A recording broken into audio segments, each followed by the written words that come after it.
what God says. So that's the kind of God we have. Because what God can do is, He can recycle everything. Yes or no?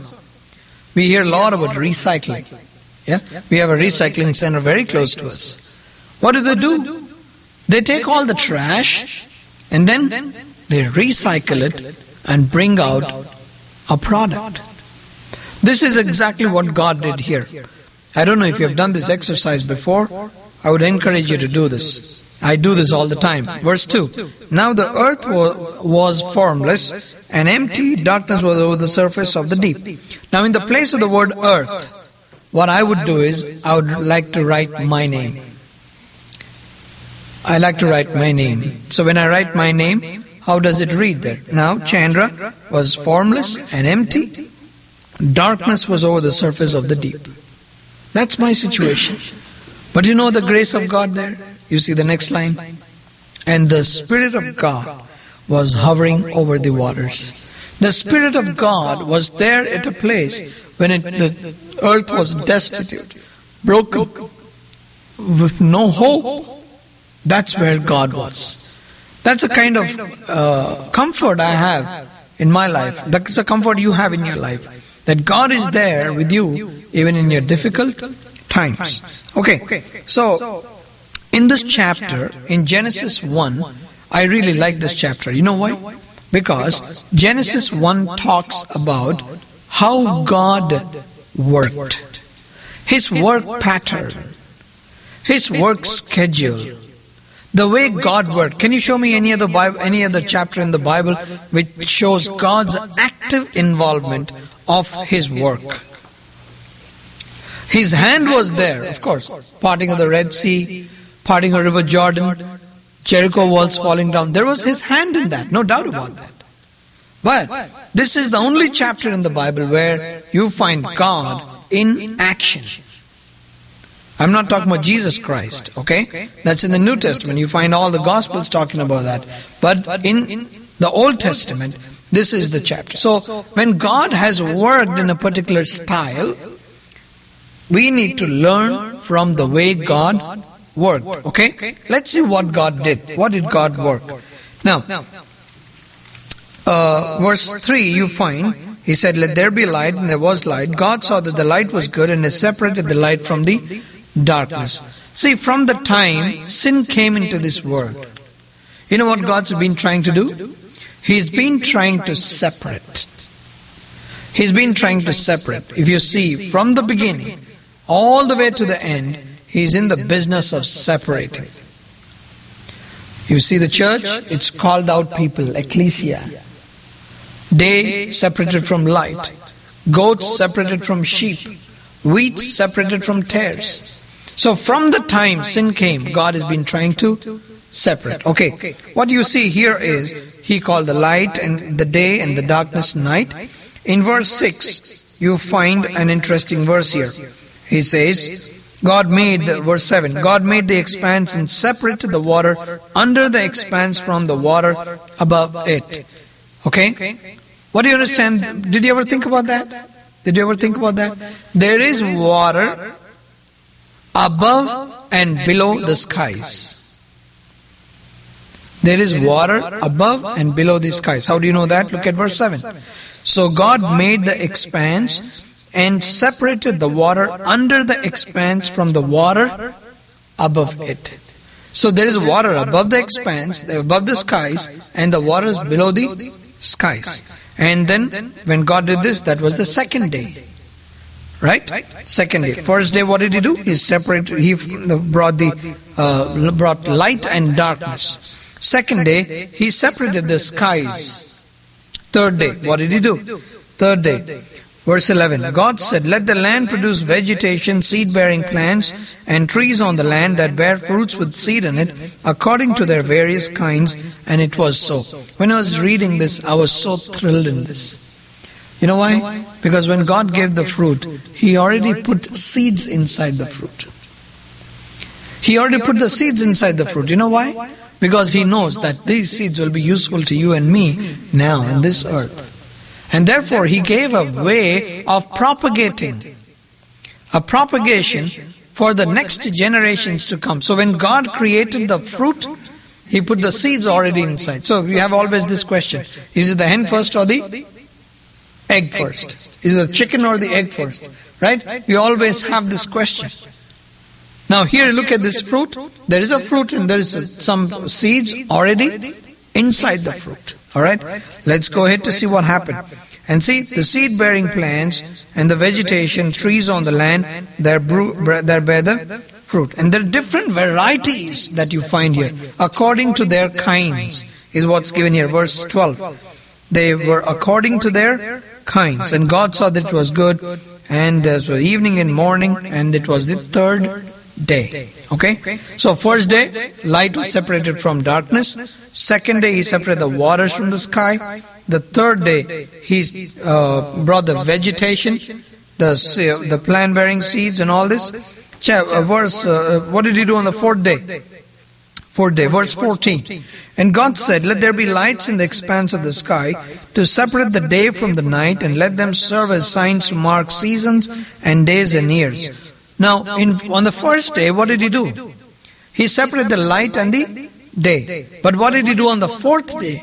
He established this sun, this moon, and these stars for what? To start ruling and governing. Okay? So times and seasons were started. Bigger light, the sun for the day, smaller light, the moon for the night. He also made the stars. So what's happening is now the rotation and revolution of the earth has started. Okay, the times and seasons have now started. So this is what happened on the fourth day. On the fifth day, what did God do? He brought in the birds. He brought in the fish. He brought in all these creatures. Okay? He brought in all these creatures. So that was the fifth day. Now on the sixth day, we all know, what did God do? He made what did God do on the sixth day? He made what? Animals.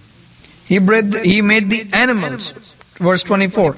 Let the land produce creatures according to their kinds, livestock, creatures that move along the ground, and wild animals, each according to its kind. And it was so. So the creatures are also made. All these living animals have come into existence. On the sixth day itself, God worked harder, little more. What did He do? Verse 26. Then God said, let us make man in our image, in our likeness, and let them rule over the fish of the sea, and the birds of the air, over the livestock, and over all the earth, and over all the creatures that move along the ground. So what did God do here? There is a plan. You find the word, let us make a man. Let us make man. What do you mean by let us? Is singular, plural? Plural. So who are the people involved in this? So there is a planning going on. There's some planning committee sitting there to discuss. So who do you think are there in that planning committee? The Trinity. The Father, Son, and the Holy Spirit. So God is a Trinity. So it says, let us make man in our image, in our likeness. Okay, it continues, and then verse 27, so God created man in His own image, and in the image of God He created him, male and female He created them. So what do you find here? There is a planning, and then there is an action. The way God works is, He will plan things and then implement them. Right? I'm so glad in America we find, we have a schedule. Yeah, we follow a planner. Somebody wants to invite you to some place. Automatically, the first thing what we do is, irrespective of what kind of work we do, whether we are very busy, very high top official, or a low profile person, may not be a very big person in the office, but we have a schedule, we have our appointments. What do? We take a planner and say, hey, I cannot make it at this time. Children are taught in the school to follow the planner. I'm so glad, because God is a God who plans. He planned. He said, let us make man in our image. And then what did He do? He implemented it. He implemented it. Then he says, so God created man in his own image. Okay? Now, please remember what did God tell man? Verse 28. God blessed them and said to them, be fruitful and increase in number, fill the earth and subdue it, rule over the fish of the sea and the birds of the air and over every living creature that moves on the ground. Did God give a similar command anywhere before? Yes. Verse 22. When He created the animals, when He created the birds, the sea creatures, what did He say? Verse 22. But God blessed them and said, be fruitful and increase in number, and fill all the waters in the sea, and let the birds of the earth increase on the earth. So God gave a very similar command, but it was different that now He has put man as the authority. Okay. Now the difference in the creation in these 6 days, let me complete this and then go back there. Okay. And then what happened here? God said, I am giving all these to you as food, and then you can subdue them. You can rule over them. I give every green plant for food, and it was so.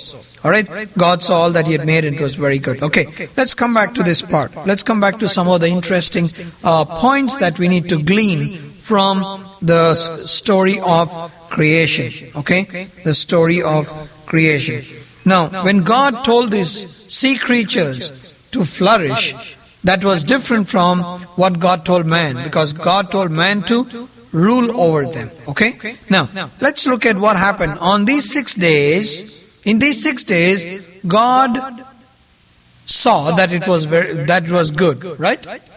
Every day He saw, Bible says, He saw it was good. Verse 4, God saw the light was good. Verse 10, God saw that it was good. And then verse 18, God saw that it was good. 21, God saw that it was good. Verse 25, God saw it was good. Verse 31, God saw all that He had made, it was very good. What do you understand from this? What do you understand from this? See, God worked and He saw that it was good. What does it mean? I would like to put it this way. God examined every day of His work. God examined every day of His work. So my question is, do we examine